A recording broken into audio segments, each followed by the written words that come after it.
93 FM.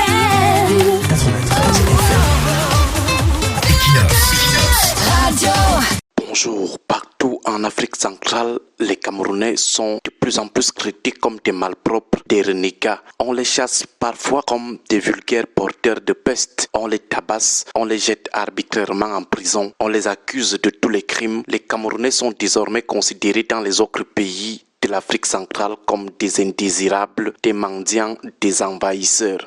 Les nationaux des pays frontaliers les couvrent de toutes les formes d'humiliation. Nous sommes désormais humiliés, maltraités, traités comme des chiens atteints de rage. Même les pays insolites parlent désormais fort au Cameroun, des quasi-États, des États effondrés, voire des non-États. Leur population parle désormais fort aux Camerounais. Nous qui jadis étions les plus respectés, les plus influents, les plus enviés, aujourd'hui nous sommes la risée des quasi-États, des demi-États, des États insolites ou des États de la rigolade. Cela signifie simplement qu'aux yeux des populations de ces pays, le Cameroun a atteint le fond. Rentrez chez vous, voilà l'hymne qu'on chante désormais aux Camerounais, parfois accompagné des agressions physiques comme en Guinée équatoriale. Nous avons atteint plus que le fond.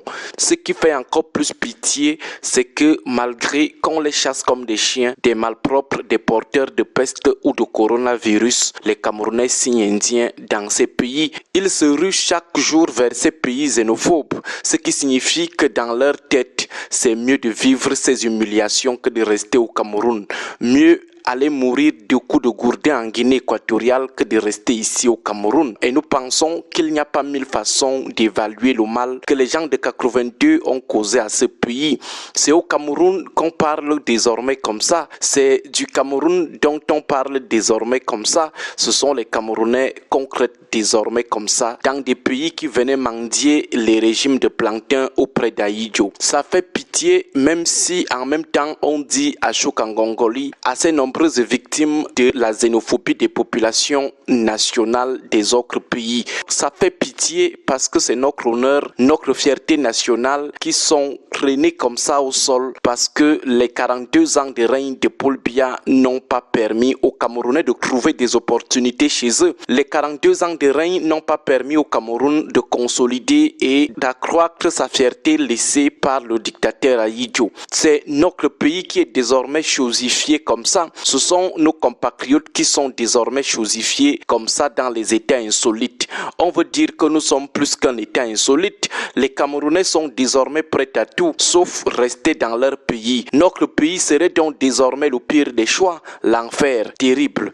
En même temps, nous leur disons aussi à Chokangongoli, parce que c'est très facile de laisser les gens pourrir votre pays, parce que vous comptez aller arracher les maigres opportunités que les autres garantissent à leur peuple, ou du moins ce qui reste pour leur peuple. Vous laissez les tacticiens de la terre brûler tous vos rêves, toutes vos opportunités, parce que vous comptez aller profiter du peu que les dictateurs d'ailleurs laissent tout de même à leur peuple. C'est très facile comme ça. Vous trouvez que c'est mieux d'aller se faire traiter comme des renégats chez les autres que de revendiquer votre gros bien-être dans votre propre pays. Au lieu de se battre contre les injustices et la malgouvernance dans votre pays, pour avoir un pays viable, vous préférez prendre le risque de se faire tuer par des xénophobes. Et en face de cette xénophobie, les dirigeants réagissent comme des chenilles, très lentement et très mou. Parfois, ils ne réagissent même pas. Pas de réaction impériale pour dire non à cette haine contre les Camerounais dans la sous-région CEMAC. Ça fait des années que ça dure.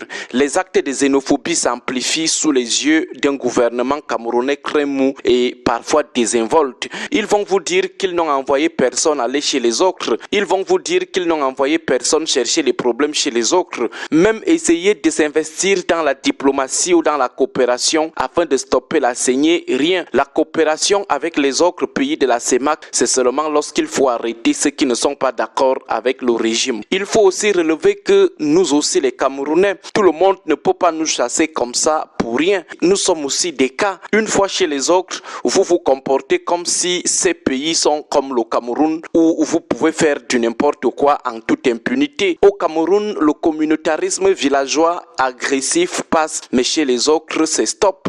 Chez nous, vous pouvez voler, braquer en toute impunité jusqu'à la population et les forces de l'ordre vous déroulent le tapis rouge, mais ailleurs, c'est pas toujours le cas. Là-bas, les forces de sécurité sont sans état d'âme. Ici au Cameroun, les nationaux sont traités avec moins d'égard que les étrangers, mais ailleurs, ce n'est pas toujours le cas. On exporte donc comme ça notre mentalité camerounaise, pensant qu'elle trouvera le même écho qu'elle a ici. Malheureusement, nous c'est nous, les autres c'est les autres. Bon début de semaine à vous tous. 93 FM.